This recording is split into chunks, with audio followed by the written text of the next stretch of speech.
กับทักทายสบายดีเด้อสบายดีพ่อแม่พี่น้องหมดสุขูสุกคนการยินดีต้อนรับ2อาตูนสแนลคือเก่าบ่อยในไทยในลาวแล้วก็ต่างประเทศ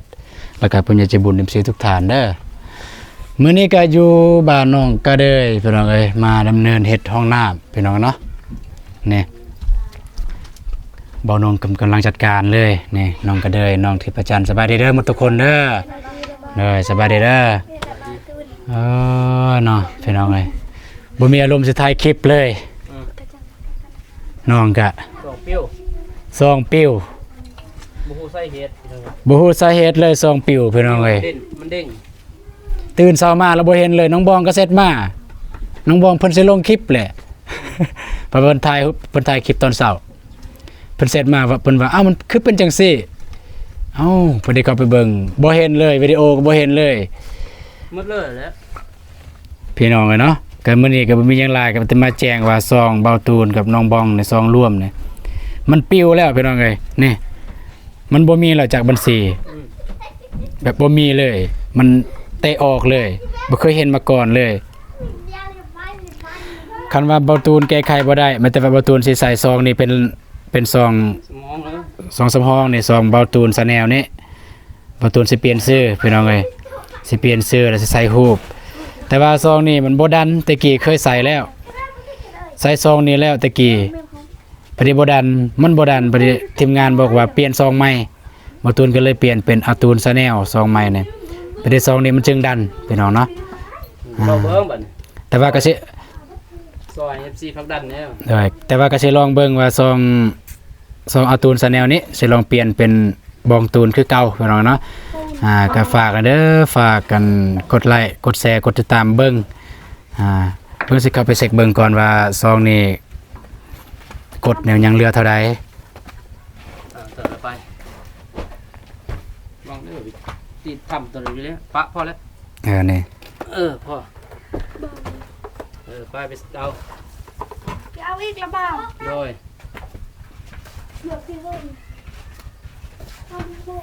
โอ้ยโดนบ่ได้ลงคลิปมันเป็นจังซี่เลยนี่เป็นหยังชั่วโมงเบิ่งมาแต่พันป้ายซองนี่สำนั่นแหละยังบ่ทันผ่านเทื่อพี่น้องเนาะแต่ว่าบ่ตูนสิลงในซองนี้สิเปลี่ยนชื่อซองเลยชื่อซองน้องบองกับบ่ตูนนี่บ่ตูนสิเปลี่ยนชื่อซองเลยเป็นชื่อใหม่เลยเปลี่ยนชื่อเลยนี่บ่บ่ตูนเลย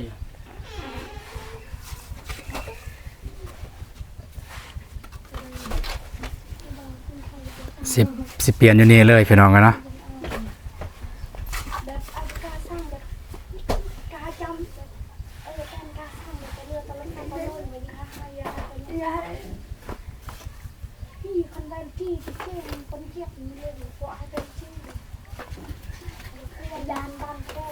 โอเคบองตูนสแนล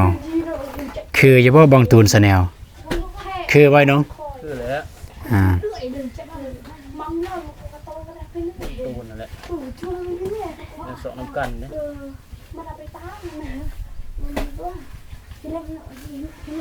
เราก็อยู่น้ำกัน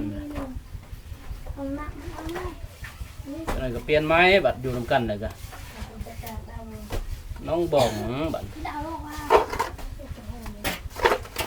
มันบ่ส่งบ่เตียงเปลี่ยนชื่อแล้วเด้อพี่น้องเอ้ยเนี่ยบองตูนสแนลเดี๋ยวสิกลับไปเปลี่ยนหูอีก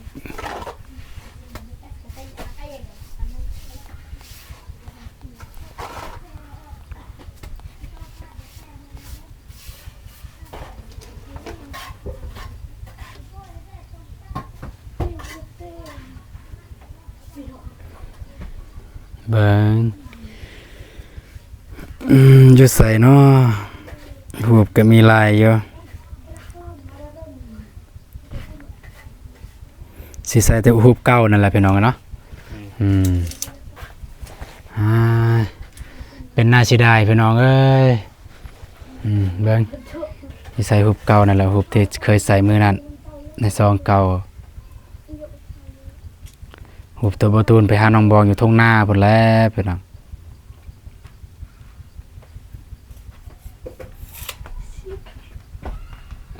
ก็ได้มา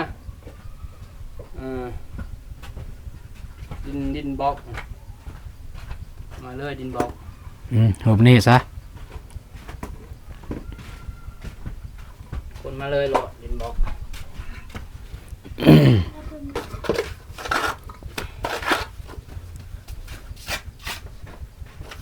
โอ้เดี๋ยวนี้ปีนรูปก็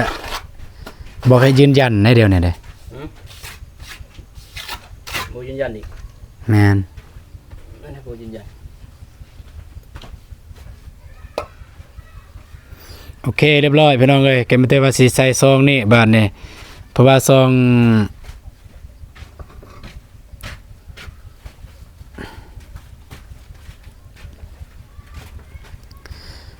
เพราะว่าซองอันน่ะ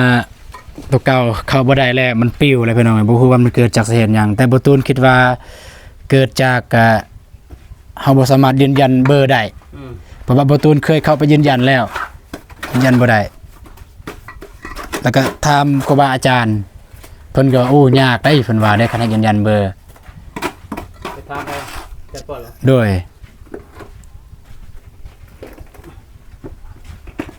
เดี๋ยวโทษท่านเราบอก โดย สองปิ้วเนี่ย ซองปิ้วเพิ่นว่า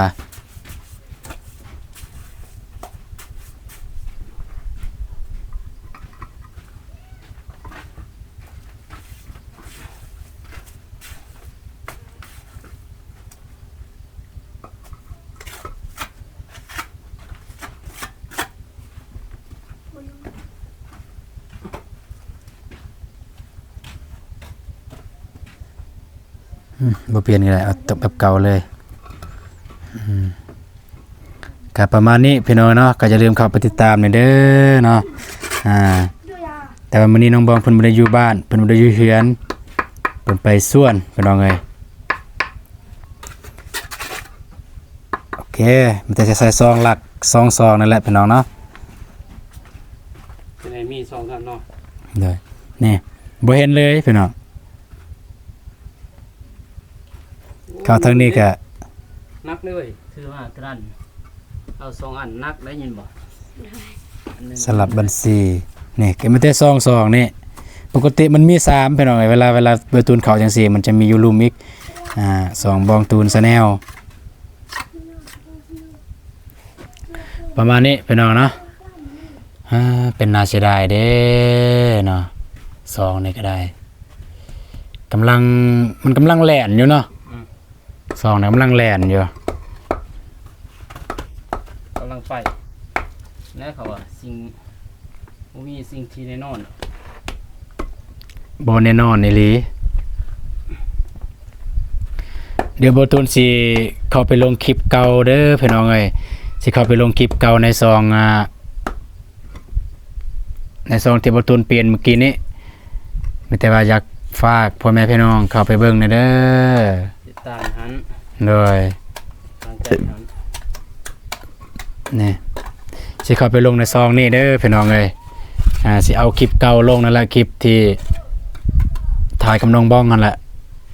อย่าลืมเข้าไปเบิ่งหน่อยเด้อพี่น้องเอ้ยเนาะเข้ามาเป็นกำลังใจให้เบาตูนน้องบ้องแล้วก็ทีมงานหมดทุกคนนั่นแหละซองปิ้วพี่น้องเอ้ยบ่ฮู้สาเหตุอีหยังเลยอยู่ตื่นเช้ามาก็บ่เห็นบ่ได้เห็นข้อความจากน้องบ้องว่าเป็นหยังคือเป็นจังซี่น้องบ้องเพิ่นสิเข้าไปลงคลิปนั่นแหละเพราะว่าเบาตูนแนะนำแล้วว่านี่เวทีลงแบบใดเสียดายเด้เนาะโอเคบ่เป็นหยังพี่น้องเอ้ย เริ่มใหม่ เฮ็ดใหม่ก็ได้เบาตูนเชื่อว่า FC สิบ่ทิมเฮาแน่นอนเขาแต่เฮาเฮ็ดความดีแม่นบ่ไอ้นง นะ เชื่อว่า FC สิบ่ทิมเฮาไปใส่แน่นอนเขาแต่เฮาเฮ็ดความดีไปเรื่อยๆเฮ็ดแนวสิ่งที่เพิ่นมักบ่ต้องเฮ็ดแนวที่เพิ่นบ่มัก นี่แล้ว ได้ ซอยเด้ซอย เฮาต้องเฮ็ดแบบสิ่งที่เพิ่นมัก เพิ่นก็เห็นเด้ เลยนี่เอามาเว้าเรื่องเฮ็ดห้องน้ำมื้อนี้พี่น้องเอ้ยแต่ว่ามื้อนี้เริ่มเฮ็ดห้องน้ำ เริ่มงานมื้อแรก เริ่มงานมื้อแรกเลยเฮ็ดห้องน้ำน้องก็เด้อเพิ่นแต่ว่าแบบเก่าเนี่ยมันอยู่บนนี้พี่น้องเนาะของน้องก็เด้อเพิ่นอยู่บนนี้ทางทีมงานเฮาก็รวมกันเมื่อวานนี้พอได้เข้าไปเบิ่งทางซองเบานงเฮาก็ว่าฟ้าเบิ่งนี้มันจะติดอันนี้เลยติดปอกนี่เนาะ ฟ้าเบิ่งนี่ มันแต่เฮาขยายออกไปทางพุ่นเพราะว่าหยังคันเฮาออกไปทางนี้เพราะว่าบางเทื่อน้องก็เดยเพิ่นอยากเฮ็ดหัวสวนเนี่ยอยู่บนนี้ ปุงยา แม่นก็เลยออกทางนี้ซะทางนี้ก็พอดีซ้ำเสาเฮือนนี่แหละตอนแรกเขาก็ว่าสิเฮ็ด4เมตรหน่อยน้องเนาะ สิเม็ด แต่ว่า4เมตรมันยาวโพด มันบ่งามอีหม โดยมันสวดออกกายเฮือนมาพี่มันบ่อยากงามนี่น้องก็เลยกับน้องทิพย์ประจันทร์มาซอยงานโดยสบายดีซองนาเบาปิวแล้วซองนาเบาซองโดยสบายดีปิวแล้วซองกัน มีแตลอหายใจเฮาทุกมื้อเลย เป็นน่าเสียดายเด้ซองกันสมงเบิ่งก็3,000ป้ายแหละคิดว่ามื้อนี้ผ่าน ผ่านเนี่ย ผ่านมื้อนี้เพราะว่าเมื่อวานนี่ก็ได้ลงคลิปแล้วเด้แต่ว่าก็สิลองลงซองตัวเบาตูนแจกเมื่อกี้นี่สิลองลงตัวเบาตูนเปลี่ยนเมื่อกี้นี่สิลองลงว่ามันสิดันหรือบ่คันบ่ดันก็สิหาวิธีใหม่ เอาลงเลยแหละ สิลองลงสัก2หรือ3คลิปถ้ามันบ่ดันก็สิหาวิธีใหม่ เฮ็ดไหม ก็คือสมัครซองใหม่อีกกับมีแต่สิฝากนำพ่อแม่พี่น้องนั่นแหละโอ้เป็นน่าเสียดายกำลังว่าสิผ่าน อาชีพ2คนเด้อจังได๋คลิปที่2ที่3 เลย บ้อง แวะไปหาอยู่น้องบอมเมื่อกี้นี่บ่เห็นอยู่เฮือนว่าสิชวนมานี่อยู่ เป็นมานี่บ่ แม่นว่าสิชวนมานี่มาแจ้งนำกันนี่แหละมาแจ้งนำกันว่าซองปิวอะนะแต่น้องเพิ่นไปชวน บ่อยู่ ไปเก็บกาแฟ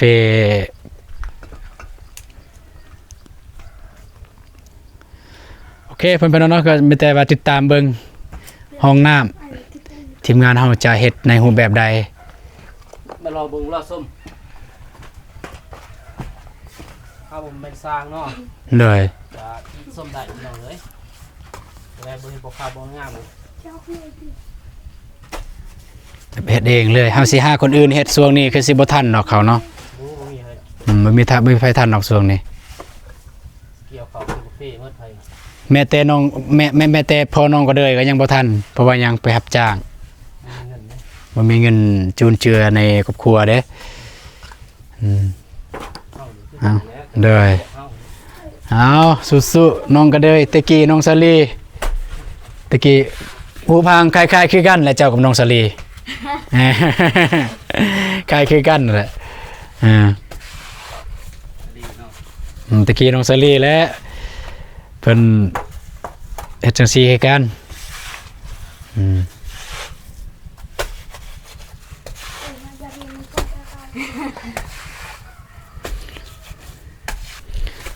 เนาะโอเคเอาน้องก็เลยจับกองให้น้าบ่าวในจักหน่อยหนึงเวลาเปิดกับเวลาหยุดตัวนี้หยุดกับตัวนี้เปิดกับตัวนี้ได้สมมุติจังซี่เปิดถ่ายเป็นระยะเอาก็ได้มานี่อึ๊บโดนแล้วเด้อพี่น้องเอ้ยบ่ได้เฮ็ดห้องน้ำสายขึ้นไปจากลายแท้จากลายแท้สาย ดีแล้วส้มเลย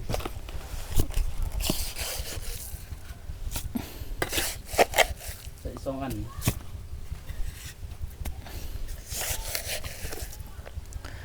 บ่มีแห้งพี่น้องเอ้ย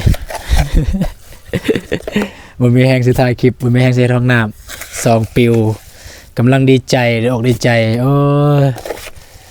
กำลังสเก็บเหรียญเนาะ โดยกำลังมาสิเก็บเหรียญแหละ กำลังเก็บเหรียญ กำลังมาสิเก็บเหรียญโอ้ยเป็นน่าเสียดายเด้เนาะ เก็บเหรียญเงินโดน เป็นน่าเสียดายอีหลี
ซ้ำนี้เลยบ่ตัวนี้ซ้ำนี้เลยบ่หรือว่าซ้ำเสานี่ ไปเบิ่งก็ซ้ำนั่นแหละเป็นไปเลย ก็ซ้ำนี้เลย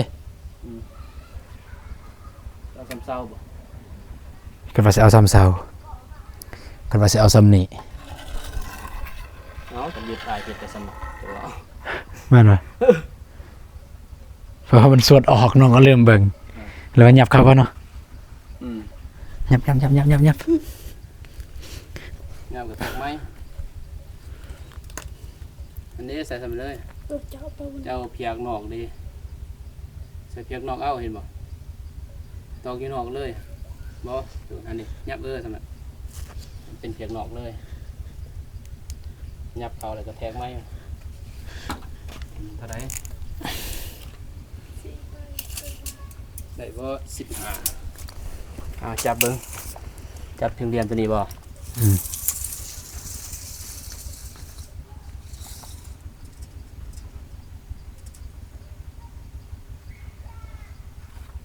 3 เมตร 10ไปตรงนั้น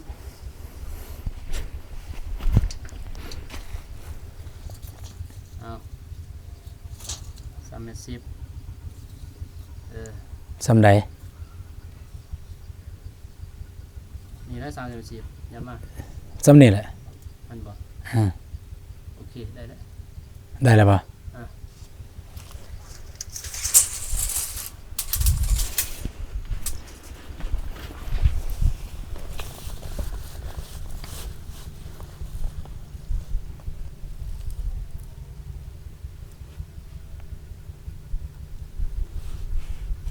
อเคซ้ำนี้แหละ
เอาประตูตัวนี้ไปบ่แม่นเอาเที่ยงคือประจัน ว่าสมาอันนั้นมาเฮ็ดนี่ ทำเด็กมาเรียนหมอ บ่แม่นแบบสมให้นึกไม่สมจำไรทำบ่ฮู้นะบ่ฮู้แต่ภาษาลาวเด้อ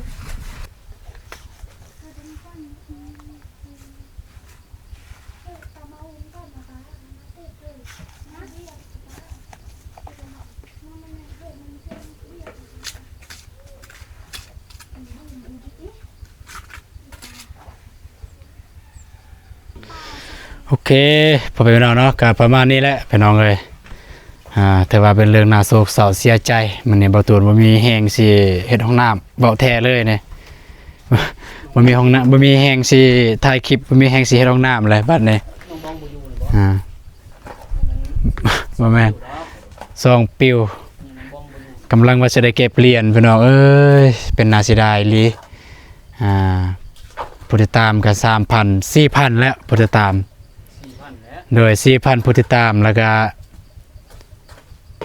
ชั่วโมงเบิ่งก็มื้อวานนี่ 3,000คิดว่ามื้อนี้น่าจะผ่านเลยมื้อนี้ พานะ เฮ้ยน่าเสียดายโอเคบ่เป็นหยังพี่น้องเนาะก็ไม่แต่ว่าเข้าไปเบิ่งทางซองเก่าของบ่ตูนเด้อบ่ตูนเปลี่ยนชื่อประเทศเรียบร้อยแล้วโอเค ซองนั้นนะคันบ่ได้เฮ็ดผิดกฎหยังคือสิบ่ปิวหยังดอกแต่ว่าบ่ตูนเป็นห่วงอย่างหนึงก็คือมันสิบ่ดันซองเวลาคนหาจะบ่เห็นแต่ก็สิพยายามพี่น้องเนาะถ้าสมมุติว่าลงแล้วมันบ่ดันบ่ตูนก็สิหาวิธีเฮ็ดใหม่ก็คือสิเปิดซองใหม่พี่น้องโอเคสำหรับคลิปนี้ก็บ่มีหยังหลายมีแต่ว่าเจอกันในคลิปต่อไปพี่น้องเนาะคลิปนี้บ่ตูนขอกล่าวคำว่าสบายดีเด้อ